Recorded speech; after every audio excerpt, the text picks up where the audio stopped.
datos fácticos, tiene por base la desorganización obrera. Y esto, señores, es global ahora.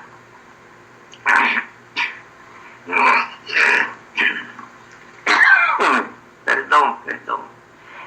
Si la organización que da fortaleza, conocimiento, coordinación y acción, los trabajadores difícilmente combatiremos la falsedad de las crisis artificiales que provoca el sistema y culpa a los trabajadores por los salarios vigentes, justificando a la vez los bajos presupuestos a la salud, a la educación, pero manteniendo alto el presupuesto de los órganos represivos, policía, ejército, grupos paramilitares, pero paralelamente pagando salarios de país petrolero a burócratas ineptos, sirviendo de funcionarios públicos, algunos señalados hasta de traficantes de armas y de drogas y lavadores de dólares. En esta lista cae El Salvador.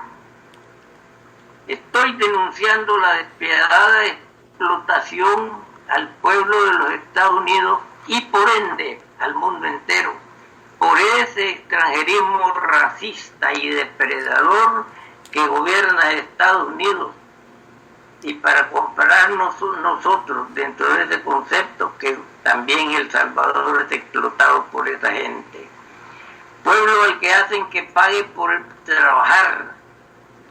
Los trabajadores de Estados Unidos pagan por trabajar, al descontarles de su salario en impuestos el 40% a cambio de nada, pues por sacarles una muela les cobran $2,000. ¿Y en qué intervienen parte de esos dineros recaudados de esos ilegales impuestos? Eso lo explican dos catedráticos estadounidenses. Aquí quiero hacer una aclaración.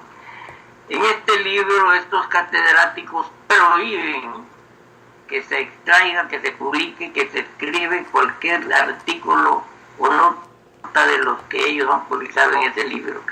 Como es tan importante que el pueblo, que el mundo conozca lo que ellos denuncian, yo me atrevo, corro las consecuencias personalmente y hago una pequeña lectura referente a las dádivas de los Estados Unidos a Israel.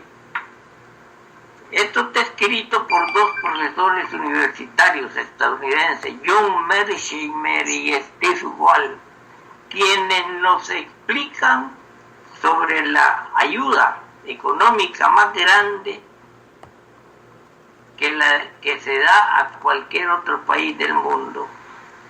Ambos profesores nos dejan ver, a la fecha, dicen, de 2005, la asistencia económica y militar directa a Israel ascendía a $154,000 millones, el grueso de la cual comprendía ayuda económica directas más que préstamos. Yo, proletario, agrego, ese dinero es robado por los sionistas masónicos a la clase laboral de Estados Unidos para pasárselo al gobierno de Israel. Desde 1974, dicen ellos, parte o toda la ayuda militar estadounidense a Israel ha sido en forma de préstamos en los que se perdona la devolución, es decir, son regalos. Técnicamente, la asistencia recibe el nombre de préstamo, pero en la práctica, la ayuda militar es una donación no reembolsable. Ustedes, trabajadores estadounidenses, están regalando la metralla que día a día asesina a palestinos. En años recientes aproximadamente, esto no lo dicen ellos, esto lo digo yo, En años recientes, aproximadamente el 73% de la asistencia de Estados Unidos ha sido ayuda militar, esto lo dicen los profesores, con el resto dividido en diferentes formas de ayuda económica. En términos per cápita, este nivel de asistencia exterior directa equivale a un subsidio directo de más de $500 al año por cada israelí. Haití recibe $5 por persona y a El Salvador le han cortado los subsidios a los pobres más pobres de América Latina y se los ha recortado un gobierno revolucionario. ¿Por qué sucede este terrible desfalco judaico al trabajador estadounidense y del mundo? Es la pregunta. Y tenemos la respuesta desde hace un par de siglos y la han dado estadistas de ayer y de hoy. Veamos, Benjamin Franklin advirtió a la Convención Constitucional celebrada en Filadelfia que si se permitía la acción política del judaísmo dentro del gobierno norteamericano, en menos de 200 años nuestros descendientes estarán, dijo, trabajando en los campos para suministrarles su subsistencia, en tanto que ellos estarán en los bancos haciéndose más ricos. ¿Será cierto esto o no? Digo yo. ¿Acertó Benjamin Franklin? Claro que sí. ¿Quiénes son los propietarios de la ilegal e ilegítima Reserva Federal? ¿Y quiénes la fundaron? 7 hombres a las órdenes de las 3 divinas y endiabladas familias, Rockefeller, Rothschild y J.P. Morgan. Ellos enviaron a 7 hombres a elaborar todos los trámites para construir ese banco principal de los Estados Unidos, propiedad precisamente de esa firma. Y un Kennedy quiso devolvérsela a su legítimo dueño, el pueblo estadounidense, pero murió en el empeño. Benjamin Franklin sentencia: yo les advierto, compañeros, que si no excluyen a los judíos para siempre, sus hijos los culparán a ustedes desde sus tumbas. Termino diciendo, pero la historia no ha terminado. Esto lo digo yo. 177 años después de la advertencia hecha por Franklin, el cardenal Spillman decía lo siguiente en el Pentágono, el 15 de abril, de 1960. Si los norteamericanos, dijo, son débiles y carecen de resolución, si seguimos dando pruebas de flojedad con los norteamericanos indignos son los llamados comunistas, que en realidad son sionistas, eso lo digo yo, indignos del honor de ser ciudadanos de esta nación bendita. Si no nos esforzamos en eliminar a los comunistas infiltrados en el gobierno norteamericano, en las fábricas de defensa nacional, en las instituciones escolares e incluso en el ejército de los Estados Unidos.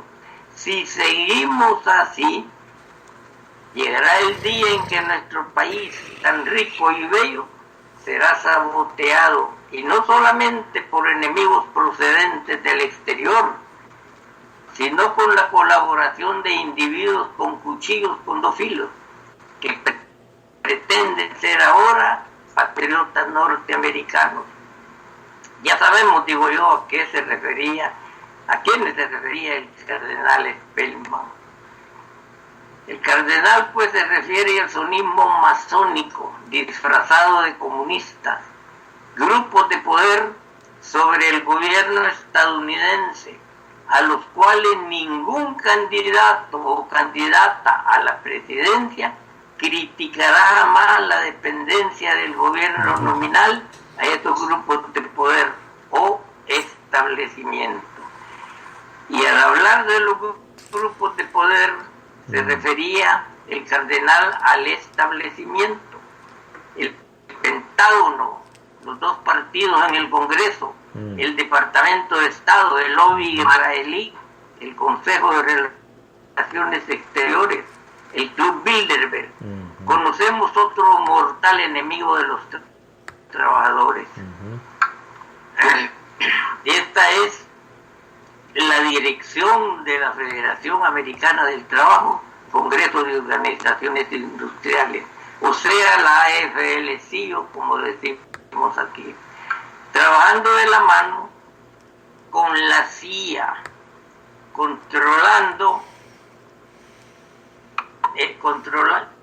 de la mano con la CIA, controlando el avance reivindicativo de los trabajadores, no solo estadounidenses, sino de todo el mundo.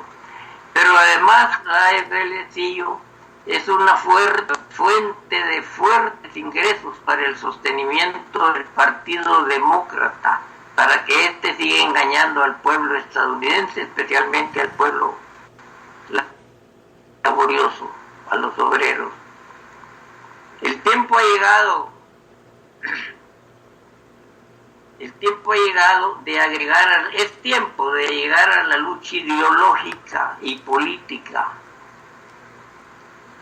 Agregamos la lucha económica masiva y acá entran a la lucha como factor decisivo los hermanos exiliados y su arma invencible, la remesa. Esta lucha exige divulgarla masivamente y es por donde debemos empezar. Debemos escuchar a quienes mandan remesas. Deben conocer a fondo las miserias en que nos tienen gobierno, bancos, usureros y las transnacionales, o sea, el extranjerismo depredador.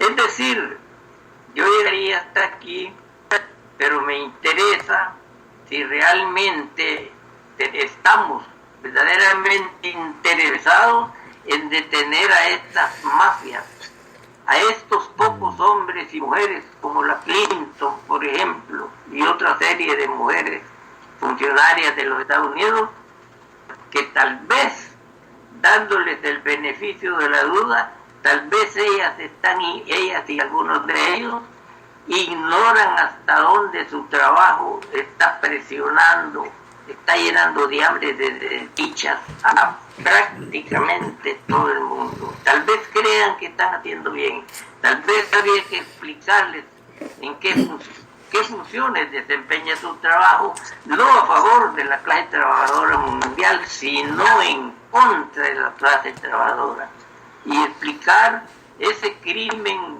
de las usuras que ponen en práctica los bancos al cobrar esos grandes intereses a países poderosísimamente grandes como Brasil o Argentina, que jamás van a poder pagar esas deudas. Los van a dividir, les van a quitar pedazos y en esto pueden parar o perder totalmente la soberanía esos países. Eso es lo peligroso y eso es precisamente lo que tenemos que entender para saber que nuestra lucha no es contra nuestro gobierno. Si estos par de semanas lo vota una huelga general, pero de ahí que en Brasil, por ejemplo, en la gran lucha iban a votar al hombre, no hay duda. Pero ¿y después qué? ¿Cuál es el programa reivindicativo? ¿Van a cambiar la constitución? ¿Se va a convertir en un país socialista? Yo creo que no. El hombre se va, como sacaron a la otra señora. Pero el problema es que viene después un gobierno de la silla. No, si el problema es que al sacar un gobierno, como lo van a sacar a él es libanés, por cierto, se va para Líbano.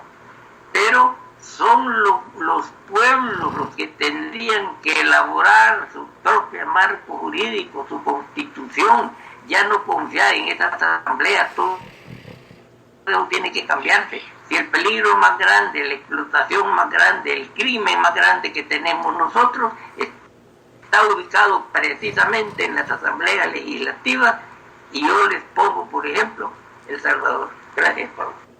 Bueno, amigos.